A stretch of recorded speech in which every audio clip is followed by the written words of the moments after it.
What words are writers counting on for 2024? Let's find out.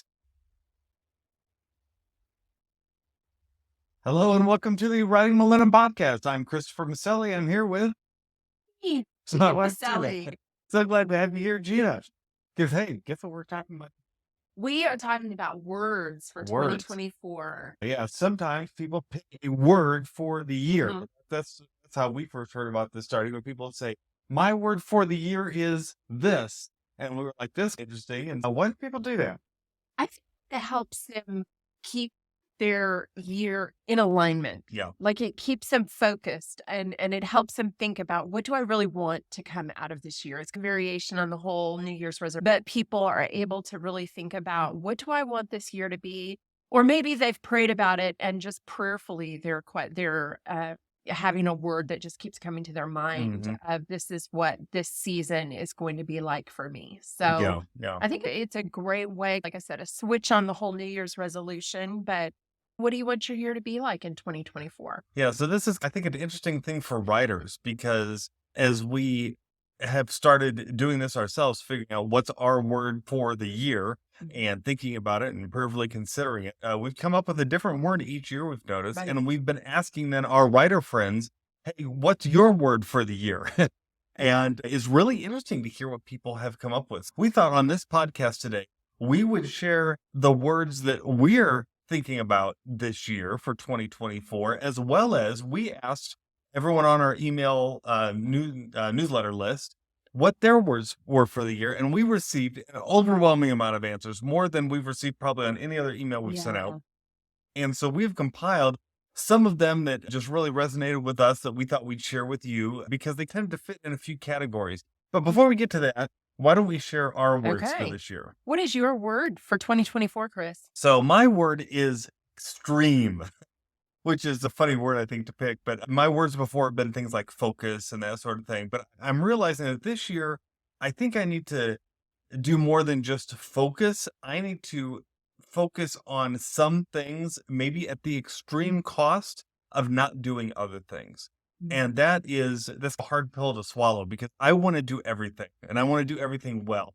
And that's what I'm realizing. It's hard for me to do everything well, to complete maybe that novel I want to do, or do something specific that I want to teach, if I'm trying to if I have my eggs in too many baskets, right? Yeah, extreme. That's my word. I think you ended up this past year in 2023 and you said you felt like there were a lot of your projects that you really felt passionately about that you hadn't had a chance to really finish because you were too thin. Yeah, that's right. That's when this word came to me, is because I was looking back at this past year and I realized that I had some really great accomplishments, but most of them weren't totally complete. It's like I had really made big movements, but I wasn't able to complete them because I was a little split in my focus. So I think of it as you're wanting to go deep on just a few items rather than going shallow on a ton of items. That's exactly right. I want to be deep, not shallow. So what's your word? My word for this year is flow. Flow. And that's the word that keeps coming to my mind,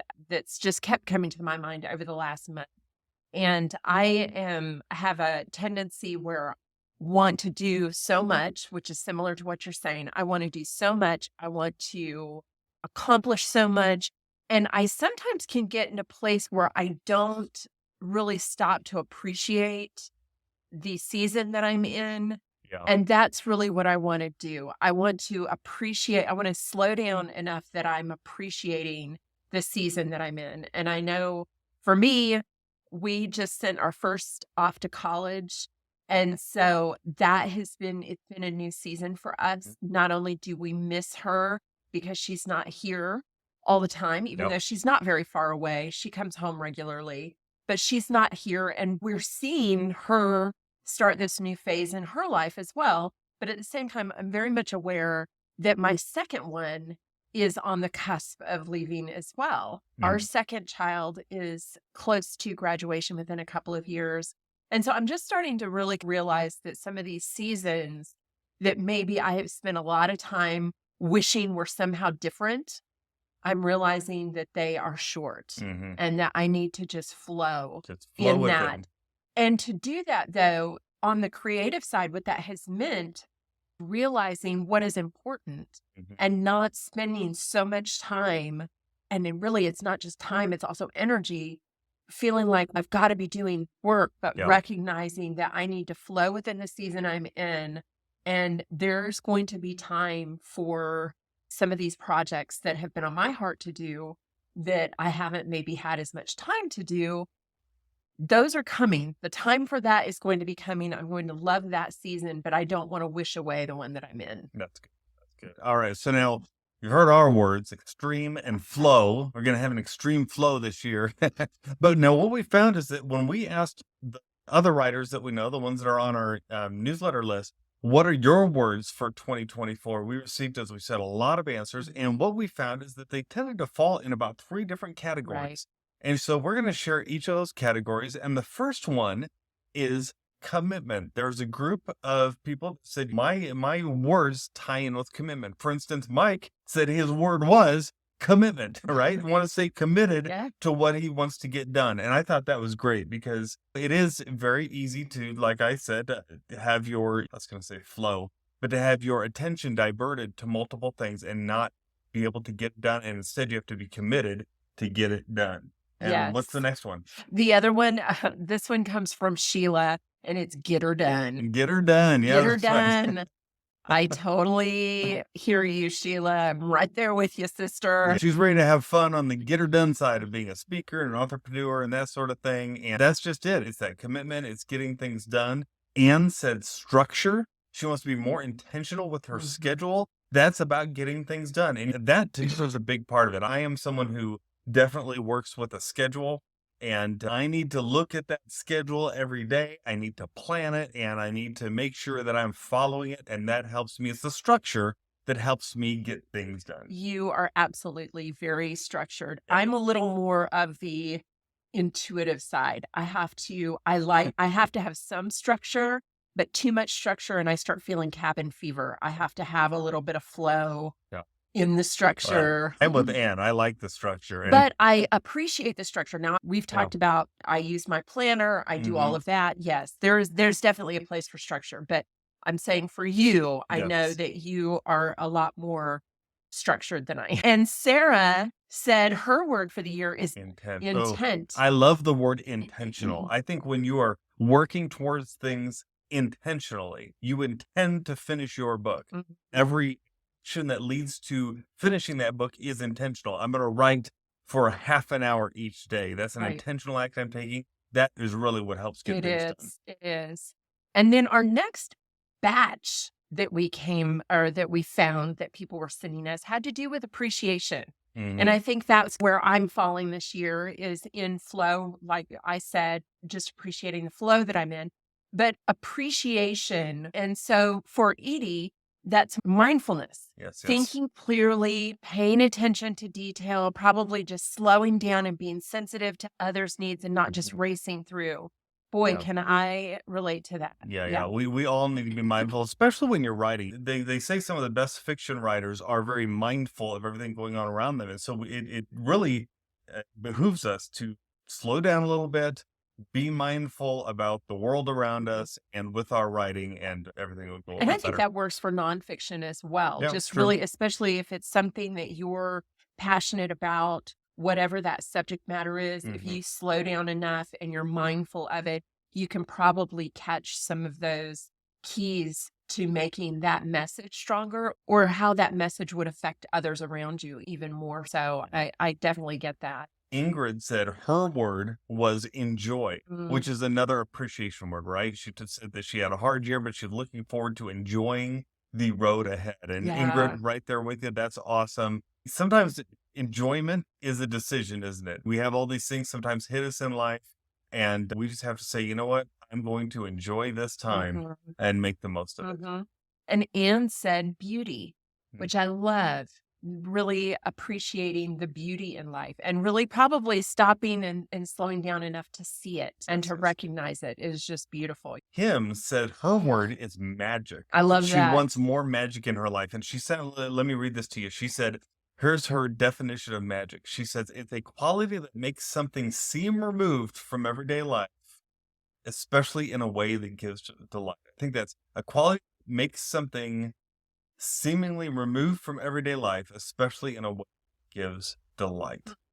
That's good. That little bit of fairy dust Yes, that you that's right. add that gets added to what can be an everyday occurrence, Yes, right? yes, yes, yes. And then Betsy says balance. Bounce. I Oh hear boy, you, we hear you, Betsy. Betsy. Balancing work, life, family, just Writing. all the different areas. Yeah. Yes. And just making time for what's important, but being balanced enough not to go so far into one that we ignore the other. Yeah. Got it. Now, if you don't have a word for your year, I hope you're thinking about these as you're listening to these and saying, "Hey, do one of these really resonate with me? Maybe Yeah. one of these can be your word too." Yeah. The last section is words that people tended to tie back to strength, right? Mhm. These are all words that have to do with finding strength in who they are, in their writing, in their courage, and that sort of Mhm. thing. Lizzie said her word was resurgence. I love that. Ooh, She's coming back. She's yeah, that's coming right. back strong in Love that. 2024. I love that. That's so good, Lizzie.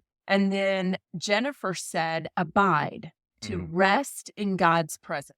And that's Seriously. a beautiful word there as well. Just there's a lot of strength that comes in resting. Yeah, not trying to do everything yourself, right? Mhm. Saying, okay, God, give it to you. Very good. Mary said the word is brave. She just wants to get her writing out there, share her faith more, be intentional. She said, there's comes that word intentional again. But yeah, being brave. Hey, as writers, we have got to be brave. It Oh my is, God. you tend to think, all I have to do is sit in my office and do my writing and send it out. No, to do your writing, to send it out, you have to be brave to do that. You have to be so brave. I Yeah. think bravery is one of those things that's a lot of times underrated, or it's not that it's underrated, it's that we don't recognize that's part of the process. Yes. But anytime that we have to deal with any type of rejection, anytime we put our work out there and then have to hear some type of review or see whether it hits the mark, and it doesn't matter what kind of writing you do. I don't care if you're writing marketing pieces. There can come a point of, I don't this or I do like that. And Absolutely. so much of it is subjective, but being brave enough to put your work out there is, wow, it's just beautiful. And then Aida says more, and I love this, more courage, more books, more readers, more creativity, more love. That's so good. It's More. beautiful. I Yeah. love that. I So- love that. So that's what we found is that a lot of these words tied to commitment, appreciation, strength. What is your word? We've all got words like this that reflect the creative life.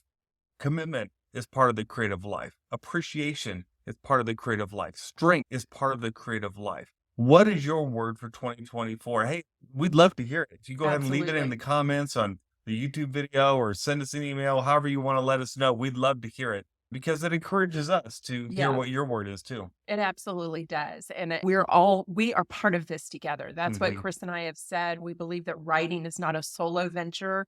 Even though we do this on our own, it takes all of us together working to get better, whether we're reading somebody else's work or whether we're allowing people to weigh in and help us grow in our Yeah. technique or in our marketing or in just understanding the process that That's we are right. going through. That's right. It's just, it takes more than just one person, because what we've said to Chris is what?